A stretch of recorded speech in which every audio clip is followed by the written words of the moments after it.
Open গাড়ীত উঠি ভিটালছ টেম্পললৈ। আৰু এয়াই হৈছে ভিটালছ টেম্পলৰ গেট। আৰু সেইটো হৈছে নাজিৰামা টেম্পল। খুব ধুনীয়া, বহুত ডাঙৰ মূৰ্তি, শিলেৰে নিৰ্মিত।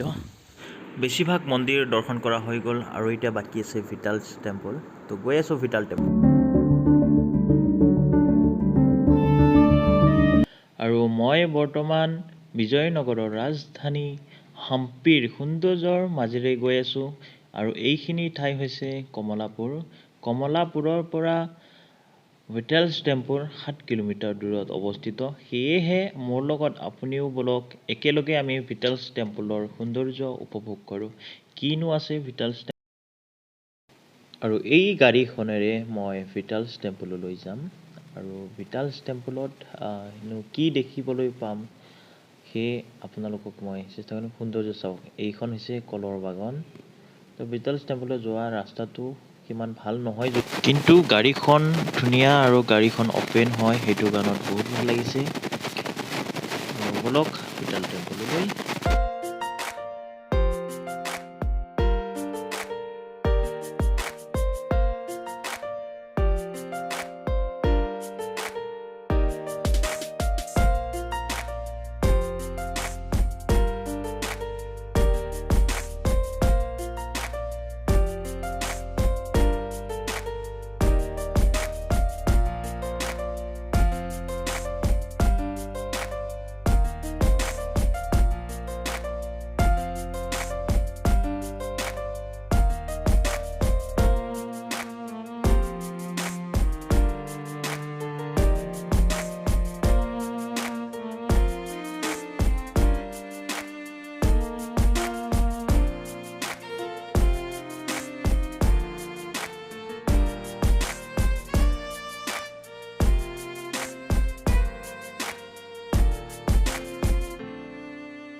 আৰু এই ৰথখন শিলেৰে নিৰ্মিত, খুব সুন্দৰ।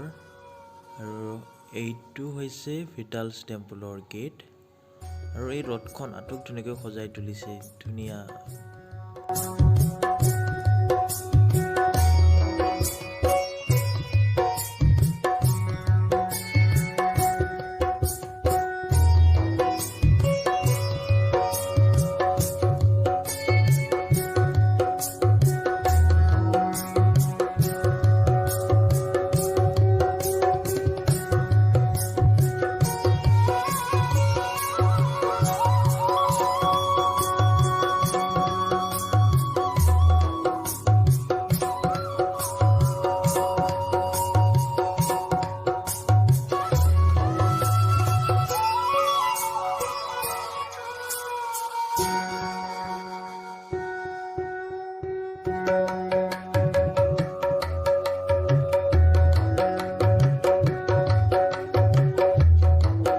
ভিটাল টেম্পলৰ ভিতৰত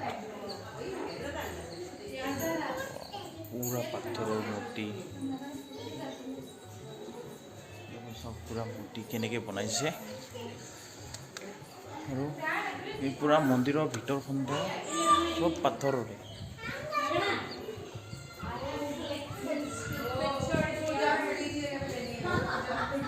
গোটেই পাথৰৰ।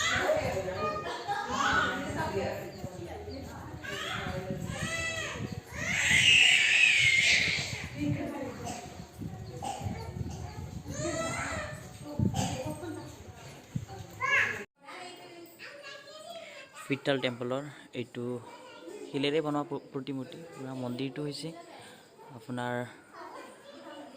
পাথৰৰ, শিলেৰে নিৰ্মিত। খুব সুন্দৰ, কিমান বছৰ পুৰণি সেইটো নাজানো, কিন্তু বহুত ধুনীয়া লাগিছে। এইটো ভিটাল টেম্পল বুলি কয়। যদি কোনোবাই হাম্পিত আহে তেতিয়াহ'লে নিশ্চয় আহক। এটা বেলেগতকৈ বেলেগ সৌন্দৰ্য দেখা পাব। আৰু মই যিমানখিনি দেখা পালোঁ হাম্পিত আহি, চ' হাম্পিত বেছি শিলৰে পৰ্বত আছে, যে ডাঙৰ ডাঙৰ শিলেৰে, সেইবোৰ চাওক শিল।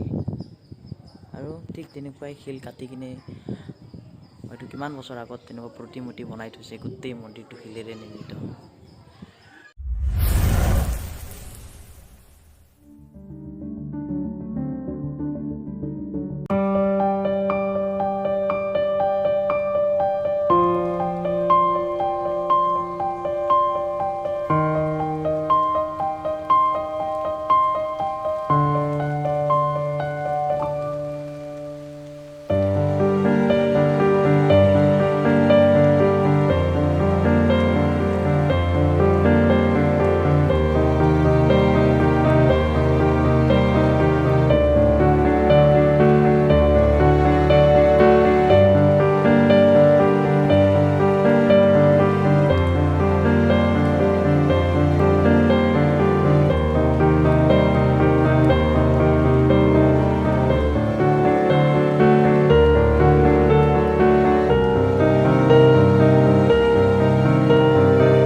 বিশেষকৈ একো দেখা পোৱা নাই, কি আছে ইয়াতে।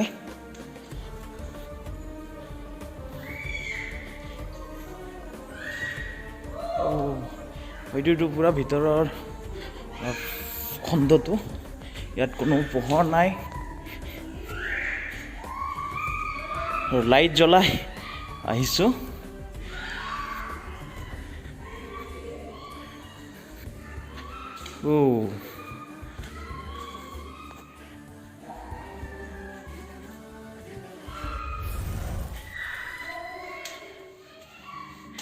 বাহিৰত আহি গ'লো।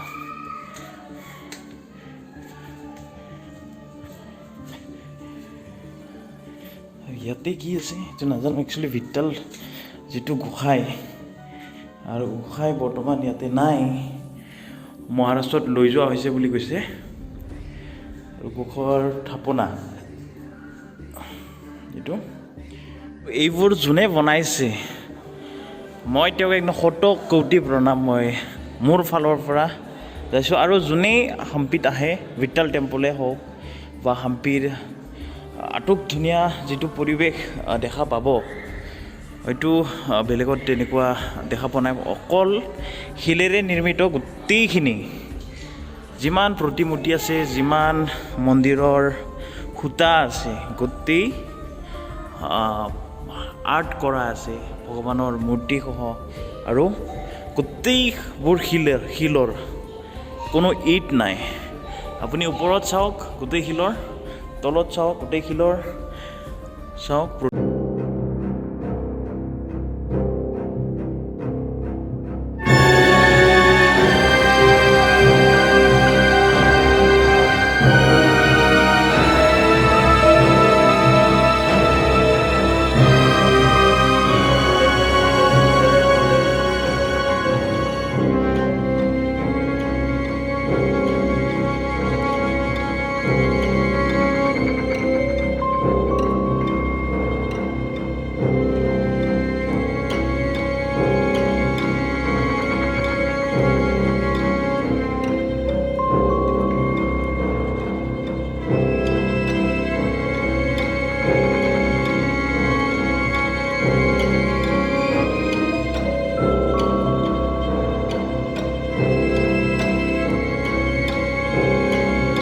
দেখি মনোৰঞ্জন পায় সেইটো অনুভৱ কৰক খুব সুন্দৰ